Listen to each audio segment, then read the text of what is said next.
বাংলাদেশ দলের হয়ে অবিশ্বাস্য এক নাহিদ রানাই ছিলেন শেষ কটা সিরিজে। বিশেষ করে ব্যাক টু ব্যাক সিরিজ সেরার অ্যাওয়ার্ড যেন তার নামের সঙ্গেই মানায়। গতি দিয়ে চট্টগ্রাম বা মিরপুর সবখানেই পারফরমেন্স করেছেন, তাহলে লাহোরে না কেন? দেখেছিলাম সবশেষ পিএসএলে তাকে নিয়ে কি পরিমাণ কাড়াকাড়ি। যে কটা ম্যাচ তিনি খেলেছেন অবিশ্বাস্য রেকর্ড, অবিশ্বাস্য বোলিং করেছেন।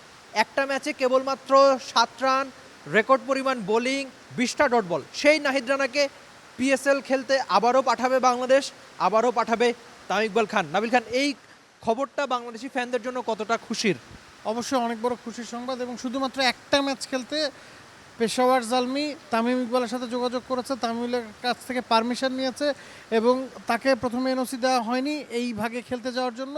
তারপরও তার গুরুত্ব কতটা সেটা কিন্তু পেশাওয়ার জালমির এই মুভেই আসলে বোঝা যাচ্ছে। 72 ঘন্টা ময়েশ্চার লক সমৃদ্ধ লিলি বডি ওয়াশ, শিয়া বাটারের গুডনেস স্কিন রিপেয়ার করে রাখে সফট ও গ্লোয়িং। এখন পর্যন্ত পিএসএল এর one of the top wicket taker, তিনি 7টা উইকেট পেয়েছেন, ম্যাচ খেলেছেন মাত্র 4টা। তার গড় 10.85, ইকোনমি 5.42। মানে সেরাদেরও সেরা ছিলেন নাহিদ রানা। এবং আপনি যদি পেশাওয়ার জালমির স্টার্টিং লাইন আপ দেখেন, তারা গেল দিন যেই ম্যাচটা খেলেছে সেখানে 3জন বিদেশিকে খেলিয়েছে। কুশাল মেন্ডিস খেলেছেন, মাইকেল ব্রেসওয়েল খেলেছেন, অ্যারন হার্ডি খেলেছেন। তো ওই জায়গায় 4জন বিদেশির অপশন থাকার পরও তারা মাত্র 3জনকে খেলাতে সক্ষম হয়েছে। এর কারণ হচ্ছে নাহিদ রানাকে তারা মিস করছে। একসময় যখন শরীফুল, নাহিদ রানা দুজনই খেলেছেন, দুজনকেই একাদশ সুযোগ দেওয়া হয়েছে, অ্যারন হার্ডি বাইরে বসেছিলেন। এখন যেহেতু একটা স্পট ফাঁকা আছে, দলটা ফাইনালে গেছে, যে কোনোভাবেই হোক নাহিদ রানাকে আসলে তারা ফেরাতে চাইছিল। না, আরেকটা ব্যাপার আমার খুব ভালো লাগছে যে বাংলাদেশি একজন বোলার, তার জন্য একটা দল যে ফাইনালে উঠে গিয়েছে, ঠিক আছে, যে তারা যেভাবে ফাইনালে উঠেছে তার জন্য যে তাকে একটা ম্যাচের জন্য উড়িয়ে না, এটা নিশ্চয়ই বাংলাদেশি ক্রিকেট ফ্যানদের জন্য একটা স্বস্তির। যে নাহিদ রানারকে কেবল আমরা অনেক বেশি প্রশংসা করি, বাংলাদেশি ফ্যানরা অনেক বেশি রেট করে।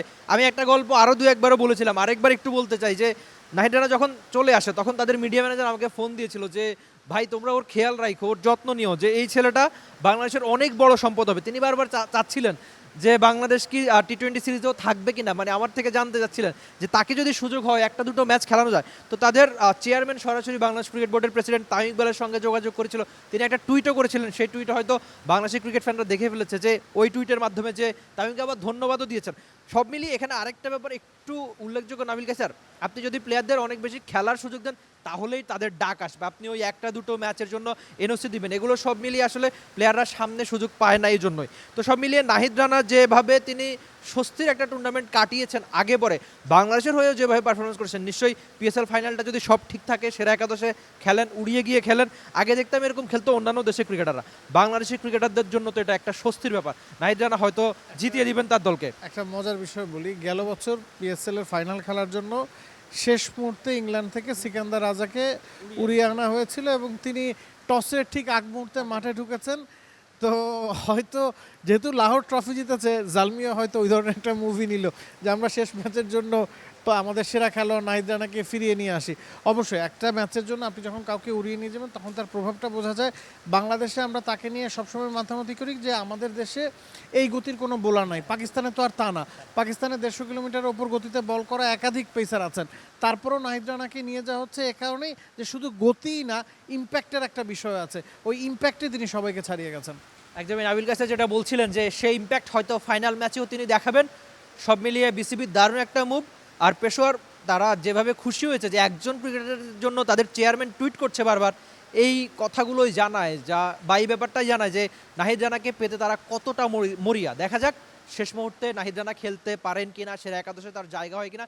নিশ্চয়ই যদি তিনি খেলেন, হয়তো আগের বছরের মতো, যেটা নাবিল কাইসার বলছিলেন, সিকান্দার রাজার মতোই ফাইনালে দারুণ কিছু করবেন।